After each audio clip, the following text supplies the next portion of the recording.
વાલીઓને સાવધાન કરતો કિસ્સો। સુરતમાંથી બાળક બહાર રમતું અચાનક થયું ગુમ। તપાસ કરતા મળ્યું 170 કિલોમીટર દૂર। સુરતમાં નાના બાળકો પર અત્યારથી લઈને અપહરણના કિસ્સાઓ વધી રહ્યા છે, ત્યારે વાલીઓને પોતાના સંતાનોને એકલા મૂકતા અગાઉ સાવધાન કરતો વધુ એક કિસ્સો સામે આવ્યો છે। ઉધના વિસ્તારમાં એક વાલી પોતાના 8 વર્ષના સંતાનને લઈને સિલાઈના ખાતા પર ગયા હતા, જ્યાં કામમાં મગ્ન પિતાને પોતાનું રમતું બાળક ક્યાં ગયું તેની સમજ ન પડતા પોલીસ પાસે પહોંચી ગયા હતા। બાળક ગુમ થયાની ફરિયાદને લઈને પોલીસે તપાસ હાથ ધરી હતી। પોલીસે આસપાસના તપાસ કરતા કોઈ પત્તો મળ્યો નહોતો। બાદમાં સીસીટીવી ચેક કર્યા હતા, જેમાં બાળક રમતા ઉધના સ્ટેશનથી નંદુરબાર તરફ જતી ટ્રેનમાં બેસી ગયો હોવાનું સામે આવ્યું હતું, જેથી નંદુરબાર રેલવે સ્ટેશનનો સંપર્ક કરીને બાળકને ટ્રેનમાંથી સહી સલામત ઉતારી લેવામાં આવ્યો હતો। બાદમાં બાળકને સુરત લાવવામાં આવ્યું હતું। બાળકને રેલવે પોલીસે નંદુરબારની ચાઇલ્ડ વેલફેર કમિટીને સોંપ્યો હતો। આ અંગે ડીસીપી ભગીરથ ગઢવીએ કહ્યું કે સિલાઈ મશીનનું ખાતું હતું, ત્યાં પોતાનો પુત્ર લઈને એક ભાઈ આવ્યા હતા, જે રમતા ખાતા પરથી નીકળી ગયો હતો। ત્યારે પિતાએ પુત્રની શોધખોળ કરી હતી, પરંતુ મળી ન આવતા તુરત જ પોલીસનો સંપર્ક કર્યો હતો। પોલીસે આ બાબતને ગંભીરતાથી લઈ તુરત 4 ટીમો બનાવી હતી। નજીકના લોકોની પૂછપરછ કરવામાં આવી હતી, સાથે સીસીટીવી કેમેરા પણ ચેક કર્યા હતા। સીસીટીવીમાં ખબર પડી કે બાળક રેલવે સ્ટેશન બાજુ છે। તપાસના અંતે બાળક મળી આવતા તેના પરિવારના સભ્યોમાં જીવમાં જીવ આવ્યો હતો। हकीम मियाँ लड़के का क्या नाम है और कब ये निकल गया? इरफान ये निकला परसों दोपहर को 12:23। कैसे निकला था? बस काम कर रहे थे, काम करते करते जो है निकल गया। कुछ लेना था इसको, निकलते निकलते जो है सर चला गया उधर उधना स्टेशन के साइड में। फिर उसके बाद फिर हमने उसको ढूंढा, काफ़ी ढूंढने के बाद में नहीं मिला तो आकर के कंप्लेन किया तो यहाँ से सर लोग जो है तुरंत निकले, चारों तरफ जो है कैमरा चेक किए, इधर उधर, यानी कि बहुत मेहनत की। वो मेहनत के बाद में जो है फिर दूसरे दिन सुबह से समझ लीजिए 5 बजे तक हम लोग ढूंढे, सर लोग सब साथ में ही थे।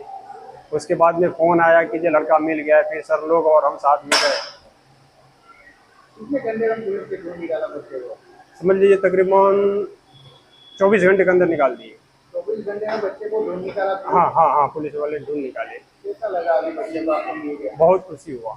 क्या बोल रहे पुलिस 24 घंटे मैं में बहुत आपको बच्चे को ढूंढने का मतलब मैं पुलिस वाले को सलाम करता हूँ, क्योंकि ऐसे पुलिस वाले अगर पूरे देश में अगर काम करना चालू कर दे तो किसी को कोई दिक्कत ही नहीं होती। एक बार बोलने से लोग दौड़ करके गए, हमसे ज़्यादा फिक्र इन लोगों को। ઉધના પોલીસ સ્ટેશન વિસ્તારમાં એક ભાઈ ત્યાં સિલાઈના ખાતામાં કામ કરે છે, એ તેઓ લિંબાયત રહે છે। તેમણે પોતાના બાળકને 8 તારીખે ત્યાં લઈને આવ્યા હતા અને 10 વાગે તેઓ ત્યાં ખાતામાં લઈને આવ્યા હતા અને કામકાજ પોતાનું ચાલુ કર્યું હતું। આ દરમિયાન 12:30ની આસપાસ એમનો જે સન છે એ ત્યાંથી રમતા નીકળી ગયો હતો અને બાદમાં તેમને મળી નહોતો આવતો, જે બાબતને લઈને તેઓ તરત જ પોલીસ સ્ટેશન આવ્યા હતા। પોલીસ સ્ટેશન આવી અને એમણે જે પોલીસને રજૂઆત કરી, એટલે પોલીસે આ બાબતને ખૂબ જ ગંભીરતાથી લઈ અને એના ઉપર કાર્યવાહી શરૂ કરી દીધેલ અને ગુનો દાખલ કરવાની સાથોસાથ પોલીસે ત્યાં પોતાની અલગ ટીમો બનાવી હતી। એમાં 4 ટીમો બનાવી અને સીસીટીવી ફૂટેજ જોવાના ચેક કરવાના ચાલુ કરી દીધા હતા અને સીસીટીવી ચેક કરતાં પોલીસને એટલી ખ્યાલ આવ્યો કે આ વ્યક્તિ, આ જે નાનું બાળક છે એ રેલવે સ્ટેશન બાજુ ગયું હતું।